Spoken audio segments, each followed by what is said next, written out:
It is exactly 4:31 in the afternoon on July 4th, 2026. The blistering sun beats down on an active crime scene at the western tip of Horn Island, where the forensic evidence surrounding the fatal event of an 18-year-old athlete named Nolan Wells is about to be systematically erased.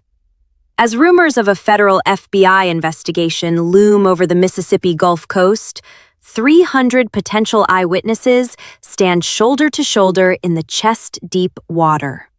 Yet, right in the absolute center of this suffocating crowd, Nolan Wells vanishes into thin air. Welcome to the exclusive exposé on the confession of Katie and what truly sank the Triton. I possess a highly classified artifact, a crowdsourced photograph timestamped at 4:50 p.m., combined with a stripped-down emergency marine dispatch call that I will reveal at the end of this broadcast. Because once you see the phantom figure standing on that desolate shoreline and hear the hidden voices bleeding through the audio static, you can never unsee it. How does a physically fit young man disappear while surrounded by 300 eyewitnesses without a single person intervening? The public narrative surrounding Nolan Wells was meticulously designed to force a tragic, accidental conclusion. Warren Hudson, the owner of the vessel known as the Triton, went on a highly publicized podcast and claimed his boat suffered a catastrophic mechanical failure. A sudden bilge pump malfunction, saltwater rapidly breaching the lower batteries. But apply federal behavioral analysis to the open-source intelligence compiled by the Cajun Navy. Study the high-resolution drone photographs of the young men standing on those boat decks on July 4th. Notice the rigid posture, the stiff, forced casual stances, the nervous shifting of their eyes toward the shoreline. There is zero physical proof of a frantic fight for survival. There is no desperate bailing of water. There is no radio chatter requesting immediate Coast Guard assistance. This was not a marine emergency. This was a synchronized extraction. Why did the crew of the Triton desperately need the public to believe they were forced to flee Horn Island in an absolute panic? The official timeline claims the Triton was rapidly taking on water. Warren Hudson stated they had no choice but to escape, abandoning Nolan Wells to his own devices. Every piece of this story has an innocent explanation in isolation, but when accepting the innocent explanation requires you to ignore the entire sequence of events, it stops being the most likely answer. If the Triton was truly sinking, why did the crew place a distress call to Sea-Tow at exactly 4 o'clock in the afternoon, explicitly tell the dispatcher that everyone was safely on board, and then abruptly cancel the rescue tow just minutes later? Digital forensics experts have flagged this as the ultimate operational decoy. They did not cancel that emergency call because they repaired the fiberglass hull.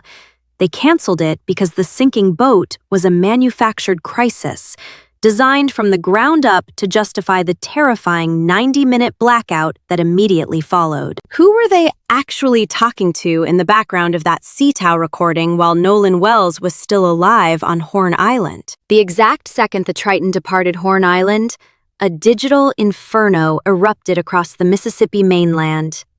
Location tracking data began to warp in biologically impossible ways. Late that night, at exactly 11:07 p.m., Christine, the mother of Nolan Wells, opened her phone to check his geographic location.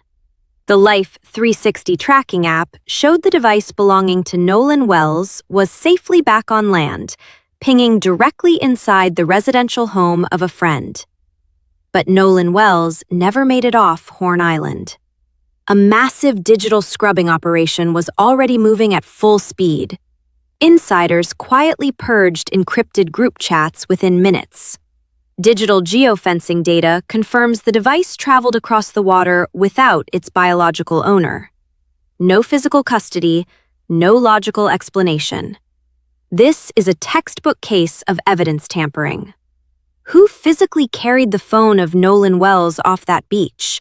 And why were they trying to isolate his digital footprint while he was stranded? And here is where the psychological breakdown of the cover-up takes a terrifying turn. While search and rescue teams were still scanning the dark waters for Nolan Wells, a completely fabricated toxicology report was strategically unleashed onto social media platforms. I need you to think about the behavioral forensics of this specific moment.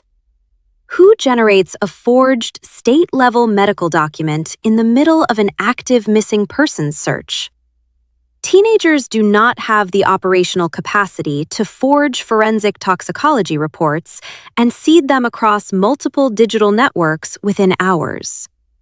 This was a calculated psychological operation designed to poison the public perception and blame the victim. This proves premeditation. It proves that the people involved were not reacting in panic. They were executing a defensive strategy. What else were they desperately trying to hide before the authorities found the body? And then, the absolute silence finally broke. Katie, the girl Nolan Wells was allegedly staying with on Horn Island, stepped completely out of the shadows. Her official confession shifted this from a local tragedy into an all-out psychological war. Katie stated on the official record that she never heard Nolan Wells agree to stay on Horn Island. She boarded her own vessel and left the shoreline, simply assuming Nolan Wells had secured his own ride back with the crew of the Triton. The very girl the Triton crew used as their ultimate alibi just shattered their only line of defense. She did not hear him speak.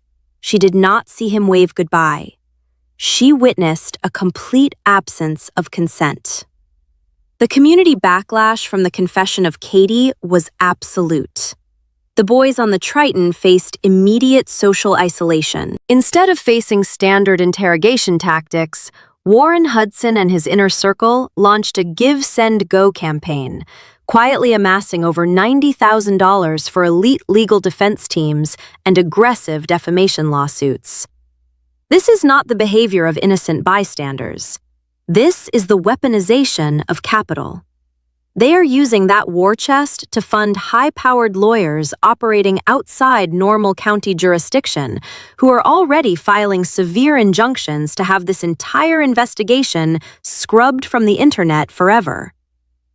What specific detail did Katie witness that made the Triton crew panic and immediately trigger a massive legal blackout? The stakes surrounding the fatal event of Nolan Wells are now grounded in cold, undeniable forensic reality. Independent medical examinations are returning with biologically impossible anomalies. On the morning of July 6th, a park ranger discovered the body. But when the private forensic pathologist, Dr. Roger Mitchell, inspected the remains of Nolan Wells, the medical findings shocked the investigative community.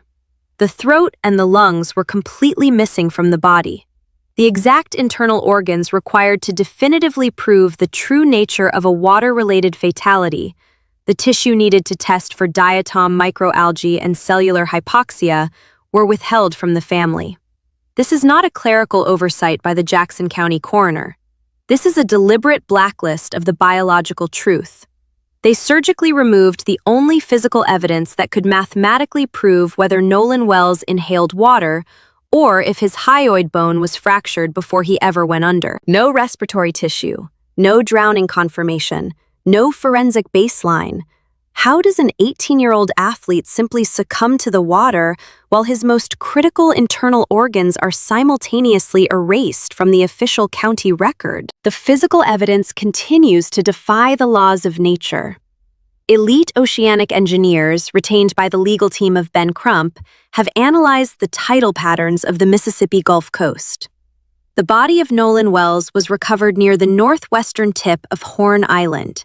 But the oceanographic tide data from July 4th and July 5th dictates that the natural currents would have pushed anything in the water in the exact opposite direction. Water does not flow backward. Tides do not reverse their mathematical laws. The body of Nolan Wells moved against the mathematical flow of the ocean.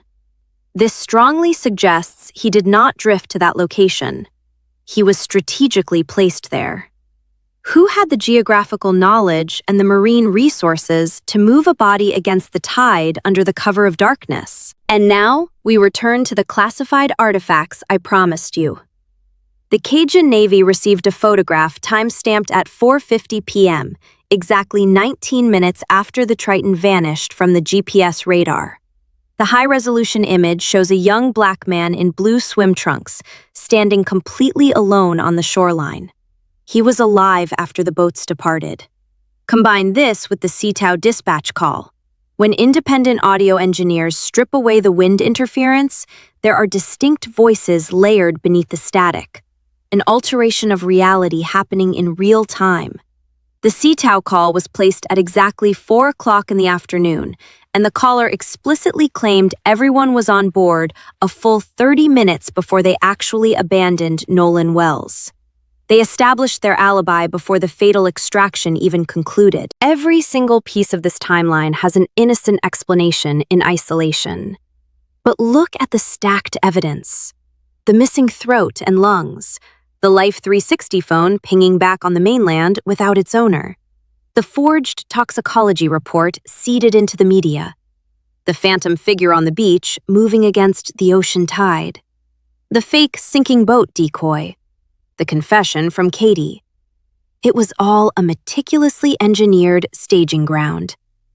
But this final, terrifying truth is actually just the outer layer of a much larger, heavily funded machine involving a completely different global power player operating in the shadows of Jackson County. Will the grand jury seal this evidence forever? Or will the rabbit hole finally collapse on the architects of this blackout? We are staring at a massive fracture in reality, and one crucial piece of the puzzle is still being hidden by county officials.